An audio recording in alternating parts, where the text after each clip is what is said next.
I interrupted you before. You were saying for the 7 seed, after Green Bay gets into 6, then who do you have your eyes on to sneak in as the last? That's a good question.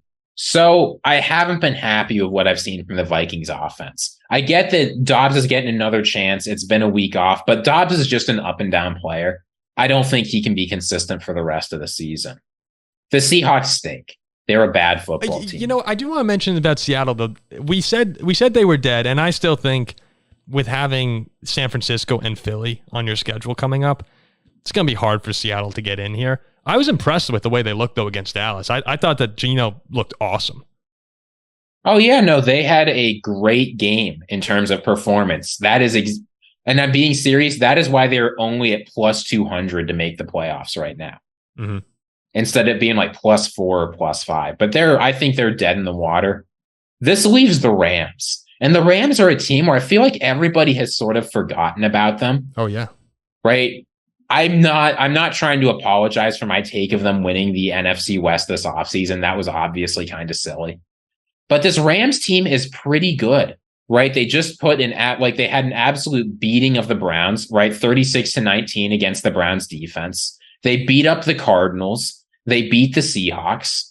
Like, this is a team that has enough good players between guys like Matthew Stafford, Puka Nacua, Kyren Williams, Aaron Donald. I think they can be competitive. They've got winnable games for most of the rest of the season. This could be like that last playoff team filling in that 7 seed. So right now, I think from the way the schedules work out, just from predicting, I think the Vikings will wind up getting in as the 7 seed. But the Rams, to me, are the more dangerous team than Minnesota. And this is another one where it's great. If you go back in a time machine, not too long ago, the Rams were 3-6 getting blown out in Green Bay with Brett Rypien under center, or Rypien. And since then, Matthew Stafford returns from injury. Cooper Kupp's gotten healthier. They've won 3 in a row here, and you said it's impressive to go and do what they did to the Cleveland defense, who's been shutting down most teams all season long. Also blew out Arizona. And in these games, the best takeaway for any Rams fan is look how good Matthew Stafford has been the past 2 weeks. 229 yards and 4 touchdowns against Arizona. 279 and 3 touchdowns against Cleveland. Only sacked once during the win streak here, the 3-game win streak. If you're able to keep Stafford healthy, there are enough weapons on this team. And Kyren Williams, oh my goodness. I mean, he's our guy from ND. Like, Kyren is having an unbelievable season when he's been on the field. It sucked that he got hurt earlier, but he comes back and goes for 190 total yards.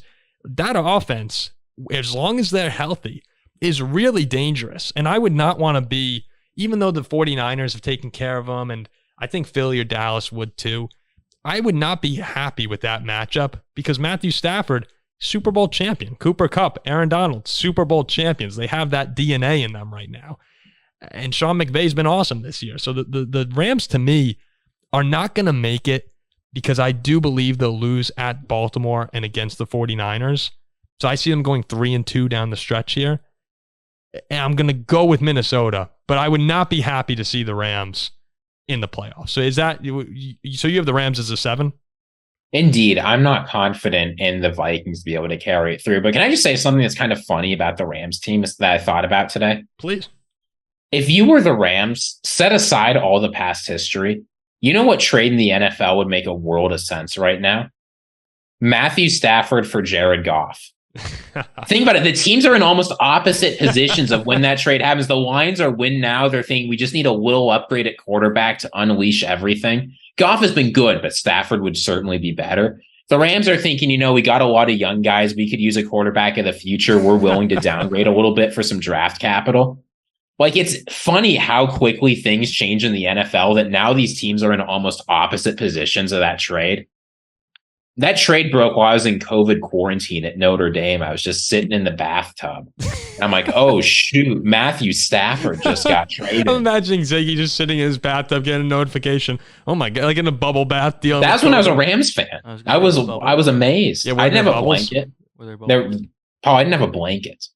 I thought you said you were in the bath. What, you were sitting in the bath? No, I was saying that my COVID quarantine thing didn't even have a blanket. Oh, no, so I did not have bubbles for the bath. You did not have bubbles. Ziggy and I were both in the same building. We got COVID at the same time.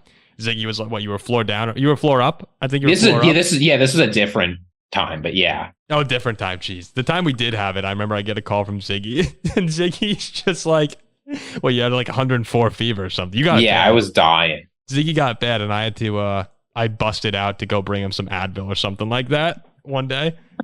I'm running around. I'm pretty sure I'd recovered at that point. No, you did not bust out. You had been let free. But all that to say, I don't know, man. This Rams team with Matthew Stafford, it feels like they can win anything. Zach, would you be surprised to see a typical Ravens late season collapse against this Rams team? Like, really surprised? No. I think it is that time of the season where the Ravens start to collapse like they always do. Lamar's probably going to do something. He's going to get hurt. And just like every other quarterback this year, apparently. Oh, man, the quarterback injuries are crazy this season. So you think the Rams are going to win this weekend? I think they have a fair chance. Here's the thing. You have to build some projection in. I think they have a decent chance of beating the Ravens. They've got Commanders, Saints, Giants after that. 49ers, for all we know, could be resting people. Yep.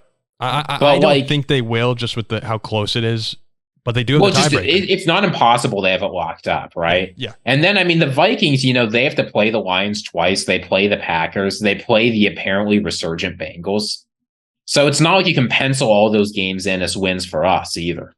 No, you can't. You can't. And I'm probably being, I try to be as unbiased as I can on the show, but I'm probably incorporating a little bit of bias here, thinking the Vikings, 3-2 is more likely. That's still a tough 3-2 when you got Detroit twice, a hot Green Bay team. You're on the road for the Raiders and Bengals. 3-2 is probably a generous prediction for the Vikings, who don't even have a quarterback situation. It has to be Dobbs, right? It has to be Dobbs.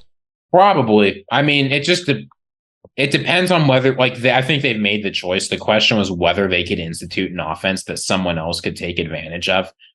They decided that Dobbs is going to do better than Hall. I'm willing to trust the coaching staff's assessment here. With the way Matthew Stafford's playing too right now, if the Rams were to get in, is he the third best quarterback in the NFC playoff picture? Would you have him over Purdy? I probably would. When he's on, he's on. Yeah. Frankly, when he's on, he could be the best quarterback in the NFC. Yeah, Hurts is good. Hurts has been really good this year, but a hot Matthew Stafford is as good as anyone. Yeah, and that's why Hurts is hurt. He struggled at passing. Dak Prescott, he always has a couple stinkers. Matthew Stafford, when he is on, he is on. So you got Packers, Rams. I actually have Vikings, Packers. I believe. I think the Vikings will have that tiebreaker over Green Bay. But it's gonna be a great finish. And then watch Seattle go and make a move. That'd be crazy. I'm pretty confident that they're in some trouble here. But it's gonna be a super fun NFC playoff picture.